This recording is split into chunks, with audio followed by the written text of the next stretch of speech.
बीते कुछ महीनों से मोदी मंत्रिमंडल के नेताओं के अच्छे दिन नहीं चल रहे हैं। देश की आर्थिक हालत अभी भी टाइट है और निर्मला ताई के सुर अब कुछ दबे दबे से लग रहे हैं। डेटॉल से मुंह साफ कर दो भाई। अरे डिटर, ऐसा मत कर, एपिसोड की शुरुआत में ही तू स्टार्ट हो जाता है। विदेश नीति की अगर हम बात करें तो उसकी सच्चाई यह है कि भारत के बहुत कम दोस्त अब बाकी रह गए हैं और अमेरिका ईरान के साथ अच्छे संबंध होने के बावजूद पाकिस्तान को यूएस ईरान पीस टॉक्स के लिए मीडिएटर बनाया गया। आज पाकिस्तान मेवा अमेरिका और चाइना दोनों से ही खा रहा है। लेजर आइज की आंखें चल नहीं रही हैं। The US was in the United States. उधर धर्मेंद्र प्रधान की हालत ऐसी है कि बच्चे उनके खिलाफ सड़कों पर है। कॉकरोच जनता पार्टी उनका इस्तीफा मांग रही है। ये तो दहशतगर्दों का बी टीम है। और नितिन गडकरी का क्या कहना, पुत्र प्रेम में अंधे हो गए हैं। इतना अंधे हो गए हैं कि उन्हें दिख नहीं रहा है कि देश के लोग कैसे E20 तेल भरवाने के बाद त्राही त्राही कर रहे हैं। सब झूठा प्रचार करते हैं, कोई इथेनॉल से कोई नुकसान नहीं हुआ है। अब लॉबीज है। वैसे पिछले 12 सालों से मोदी सरकार के कई झूठ और मास्टर स्ट्रोक्स का खुलासा तो हो चुका है। नोटबंदी के बारे में तो बीजेपी खुद बात नहीं करती है। स्मार्ट सिटी की सच्चाई 1 घंटे के बारिश के बाद दिख जाती है। मेक इन इंडिया से ज्यादा हेट इंडिया चल रहा है और सबको दिख रहा है। ना खाऊंगा ना खाने दूंगा। उसकी सच्चाई क्या है? अब तो भगवान श्री राम के घर में भी लूटपाट मचाकर रख दी इन लोगों ने। और इस हफ्ते तो कलयुग प्रो मैक्स हो गया जब अमेरिका को लॉरेंस बिश्नोई इंटरनेशनल गैंग के खिलाफ बड़ा एक्शन लेना पड़ा। एक ऐसा इंटरनेशनल गैंगस्टर जो पिछले 10 सालों से भारत सरकार का मेहमान है, साबरमती हाई सिक्योरिटी जेल में बंद है, लेकिन उसका धंधा और नेटवर्क पूरी दुनिया में बस बढ़े ही जा रहा है। आप क्रोनोलॉजी समझ लीजिए। लेकिन जनता की जेब कितनी भी फटी हो, पुल कितने भी टूटे हो, लोगों के मन में एक बात की तो खुशी थी, एक बात की सांत्वना थी कि चलो अपनी जिंदगी कॉकरोच बराबर है, लेकिन कम से कम मोदी ने देश का नाम तो रोशन कर दिया है।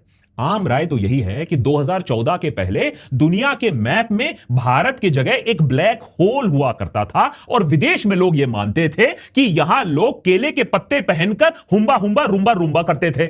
वो तो मोदी जी आ गए, उसके बाद भारत को मान मिला, सम्मान मिला, इज्जत मिला। मोदी खुद इस बात को कहते थे विदेशों में जाकर कि भारत में पहले पैदा होना छी छी छी छी। पता नहीं पिछले जन्म में क्या पाप किएगा, हम हिंदुस्तान में पैदा हो। छोड़ो यार, डूब गए, कुछ होगा नहीं। अरे भगवान बचाए भाई। यार पता नहीं पिछले जन्म में क्या पाप किया था।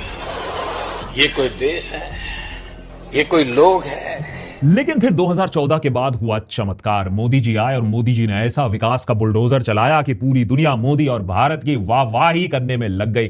कोई भी बड़ा देश या लीडर मोदी से पूछे बिना काम तक नहीं करता था। अरे हमारा पासपोर्ट पकड़कर तो विदेश के कस्टम ऑफिसर गदगद हो जाते थे। पासपोर्ट लेके इमिग्रेशन ऑफिस में खड़े होते हैं। They look at it with lot of respect. Like सीधे उनके मुंह से निकलता है, oh, you come from the country of Modi. आज हिंदुस्तान को कोई पहले भारत को जानता नहीं। मोदी इंडिया खाली नाम ले लो, बाहर के देशों में इंडिया कहाँ से आए? भारत से। और इतना नाम हो रहा है। और नरेंद्र मोदी ने जो विश्व में नाम बनाया ना अपना देश का, वो आज तक किसी भी बड़ा प्रधान ने नहीं बनाया। अमेरिका क्या कहता था, क्या हो तुम?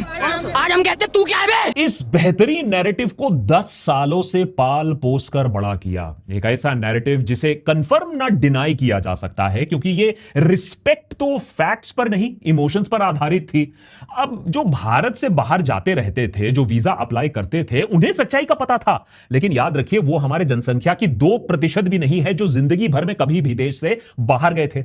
बाकी सब लोग तो गोदी मीडिया और व्हाट्सएप यूनिवर्सिटी से ही अपना ओपिनियन बनाते थे और टीवी पर तो उन्हें यही दिखता था ना कि बड़े बड़े नेता मोदी जी से गले, माने मोदी जी बड़े बड़े नेता से गले मिल रहे हैं, एनआरआईज उनसे मिलकर रोने लग रहे हैं। मेरा लिविंग गॉड है वो, लिविंग गॉड। बढ़िया डांस परफॉर्मेंस किया जा रहा है उनके लिए और हर देश अपना highest civilian honour Modi ji को दे रहा है।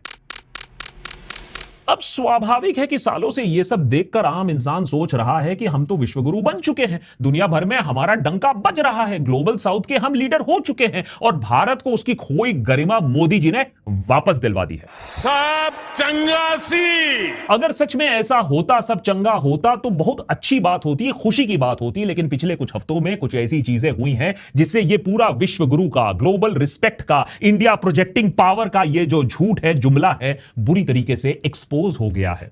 इसी हफ्ते ग्लोबल पासपोर्ट इंडेक्स 2026 में भारत की रैंकिंग करीबन 200 देशों की लिस्ट में 125वें पायदान पर आ गई है। आलम यह है कि अफ्रीका स्थित नमीबिया से भी हम एक स्थान पीछे आ गए हैं। वो देश जो 1990 में आजाद हुआ था, जिसकी जीडीपी इंडिया की करीबन 2% जितनी है, जहां सिर्फ 26 लाख लोग रहते हैं।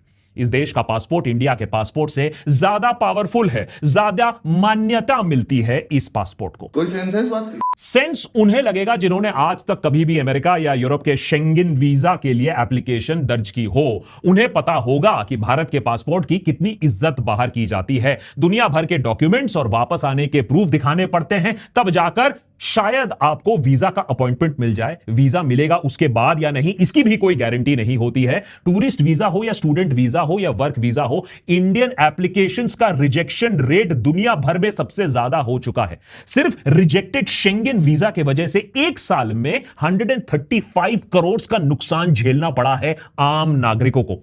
और यूरोप, यूएस तो जाने दीजिए, थाईलैंड जैसी टूरिस्ट फ्रेंडली देश ने भी इंडिया को वीजा फ्री लिस्ट से हटा दिया है।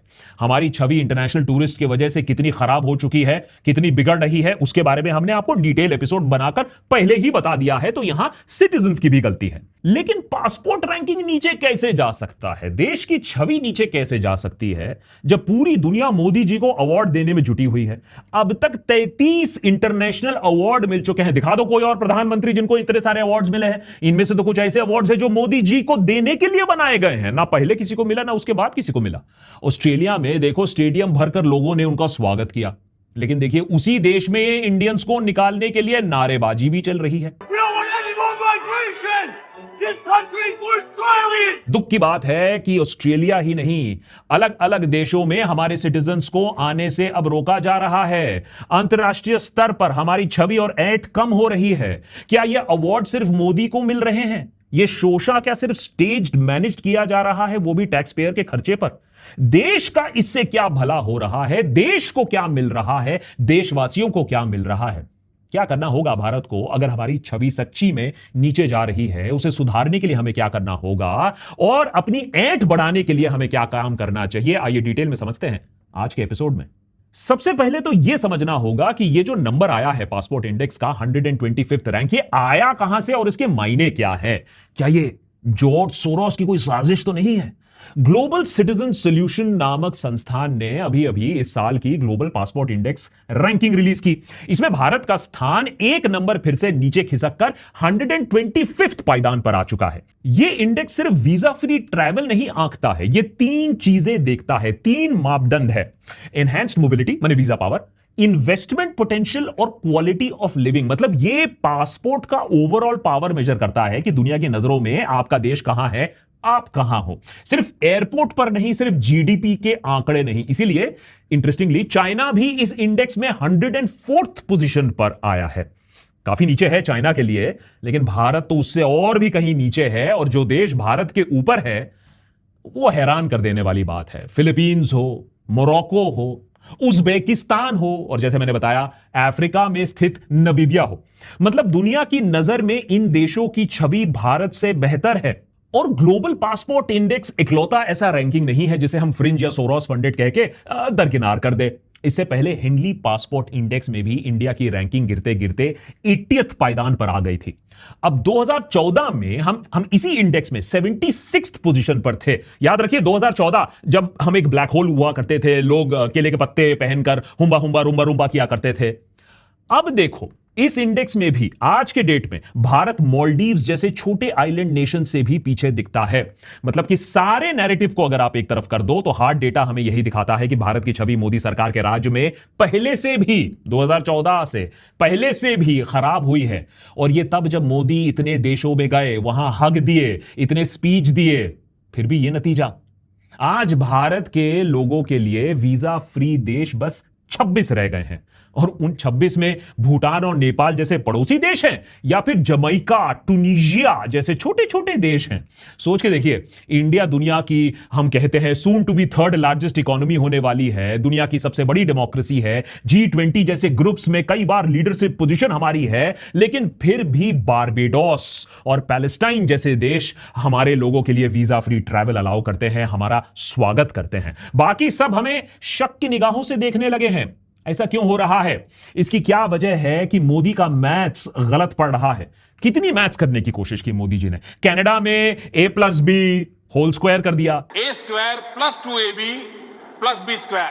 ये एक्स्ट्रा 2A भी मिलता है कि नहीं मिलता है? अमेरिका में मेगा मीगा किया, मागा प्लस मीगा तब बन जाता है मेगा। अभी इंडोनेशिया में लकी नंबर 8 का वैल्यू निकालने के लिए 6+2 कर दिया। 2 + 6 = और मेरे मित्र का जन्मदिन भी 17 है, 1+। और ऑस्ट्रेलिया में तो 1+1 11 का आंकड़ा समझाया। एक के बगल में एक 2 नहीं हो रहा, एक के बगल में एक 11 हो रहा है। मोदी जी की मैथ्स की आलोचना सोशल मीडिया में तो बहुत हो रही है, लेकिन जिस समय मोदी जी 1+1 की गहराई में जा रहे थे, उसी समय ऑस्ट्रेलिया के राइट विंग प्रोटेस्टर्स भारतीयों के खिलाफ नारे लगा रहे थे, भारतीयों को कह रहे थे कि तुम यहां से, हमारे देश से 9-2-11 हो जाओ। दुख की बात यह है कि यही कहानी कई और जगह भी चल रही है, चाहे यूके हो, आयरलैंड हो या अमेरिका का टेक्सास हो।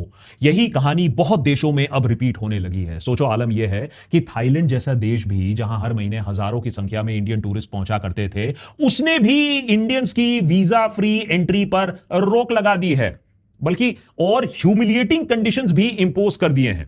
मई के महीने में थाईलैंड ने इंडिया को अपनी वीजा फ्री लिस्ट से हटा दिया। इंडियंस अब सिर्फ 4 देशों में रह गए हैं जिनको वीजा ऑन अराइवल कैटेगरी में डाल दिया है: इंडिया, अजरबैजान, बेलारूस और सर्बिया। बाकी 93 देश जिनको वीजा फ्री ट्रैवल मिलता है, वो 30 डेज के लिए आराम से वीजा फ्री एंट्री कर सकते हैं।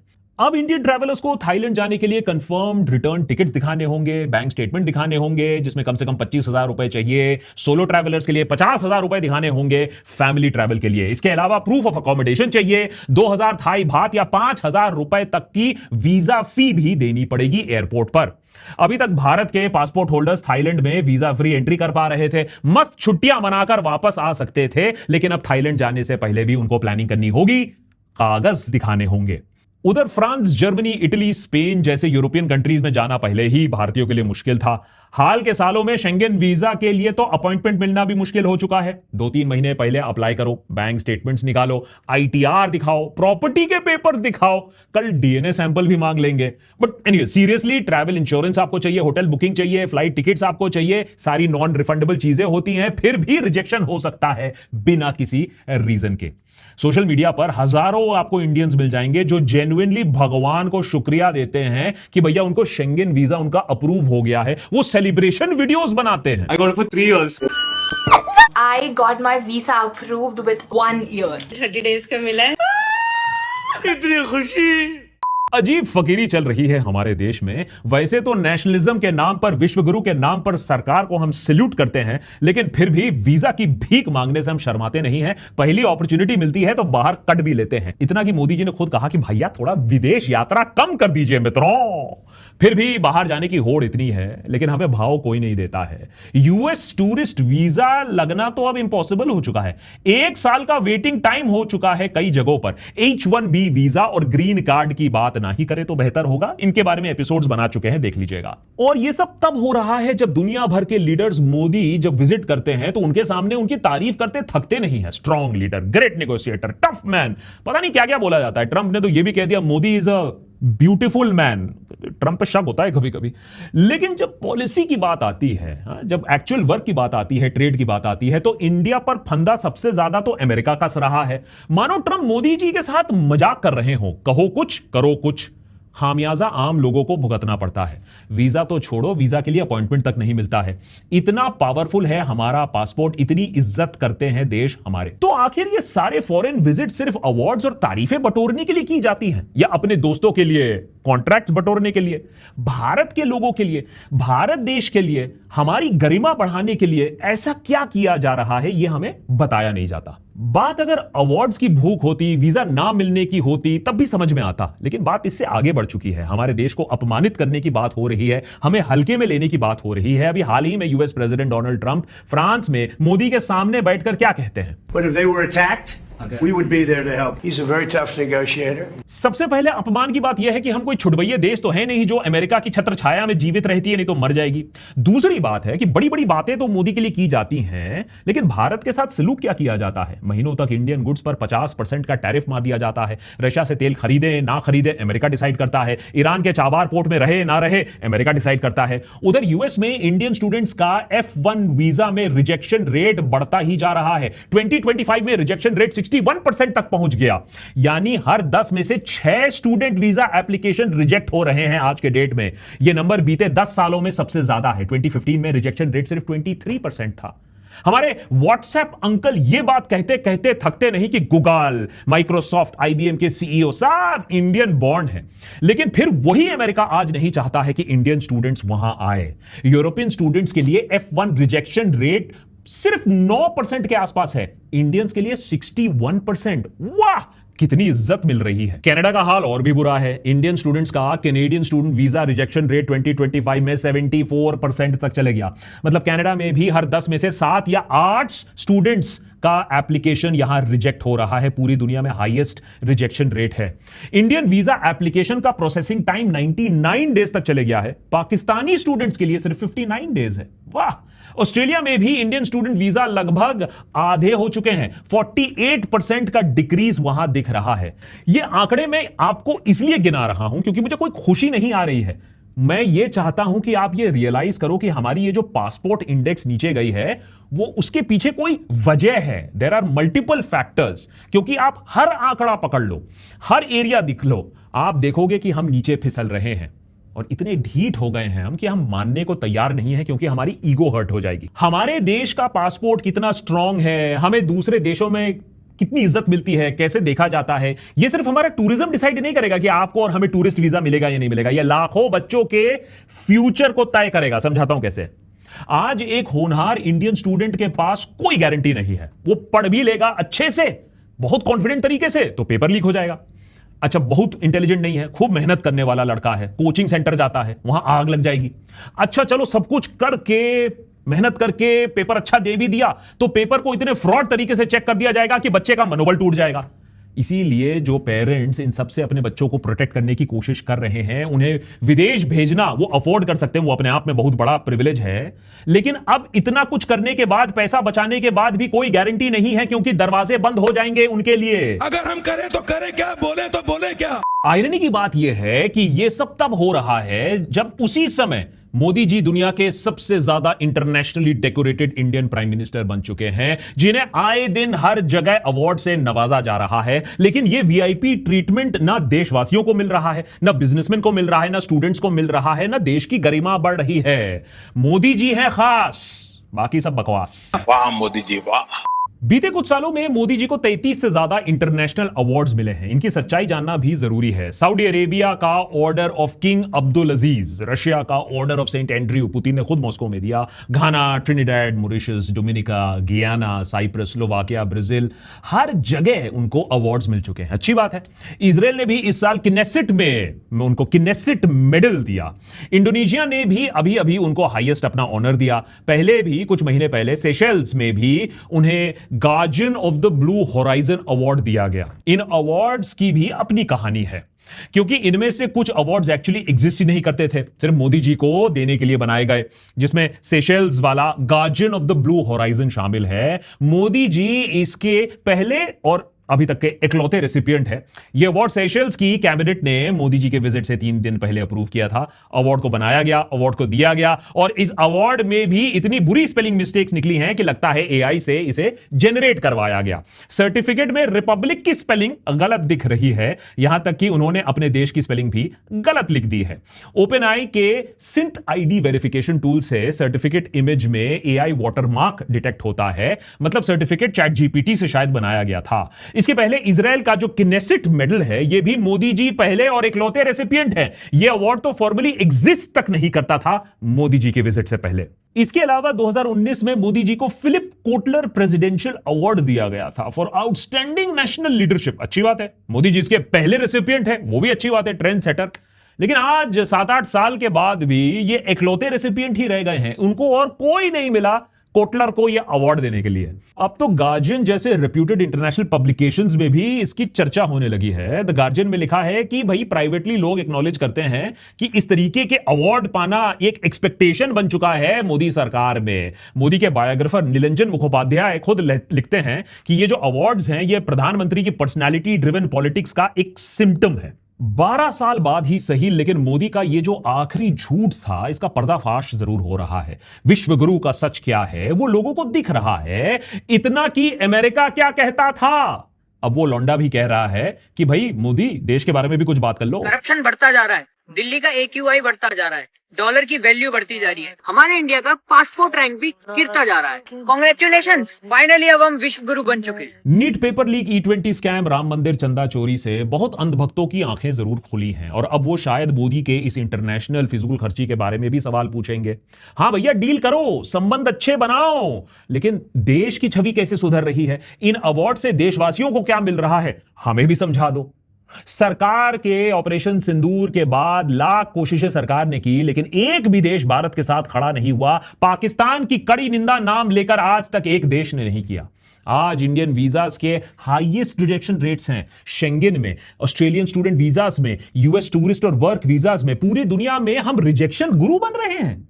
अमेरिका हम पर आए दिन दादागिरी करते रहता है और लेटेस्ट खबर अब यह है कि लॉरेंस बिश्नोई गैंग का सफाया अमेरिका को करना पड़ रहा है और हमें यहां सुनाई भी जा रही है खरी खोटी कि लॉरेंस को अमेरिका भेज दो, फिर हम देखते हैं कि यह कैसे गैंग चलाता है जेल के अंदर से। और ग्लोबल पावर की जहां तक बात है, लद्दाख के बाद अब चाइना अरुणाचल के अंदर घुसे चला आ रहा है और मोदी सरकार बात कर रही है, विचार कर रही है कि चाइना को हमारे पावर सेक्टर में प्रवेश करने दिया जाए। हमें अक्सर कहा जाता है कि प्रॉब्लम तो अच्छे से समझा दिया देशभक्त, अब सोल्यूशन भी दे दो। तो पहली बात तो यह कि प्रॉब्लम भी हम बताएं, सोल्यूशन भी हम बताएं, तो सुप्रीम लीडर क्या करेंगे, बस बाहर जाकर हुम्बा हुम्बा रुम्बा रुम्बा करते रहेंगे। दूसरी बात, सोल्यूशन तो तब होगा ना जब हम कड़वा सच मानेंगे। क्या हम इस कड़वे सच को अब मानने के लिए तैयार हो चुके हैं कि ये जो पासपोर्ट इंडेक्स में 125th रैंक मिली है, ये सिर्फ आंकड़ा नहीं है, नंबर नहीं है, ये भारत की फॉरेन पॉलिसी और मोदी सरकार की खामियों को दर्शाता है, कमजोरियों को दिखाता है। एक बार हम ये बात मान लें तब हम निवारण की तरफ भी बढ़ सकते हैं, कदम ले सकते हैं।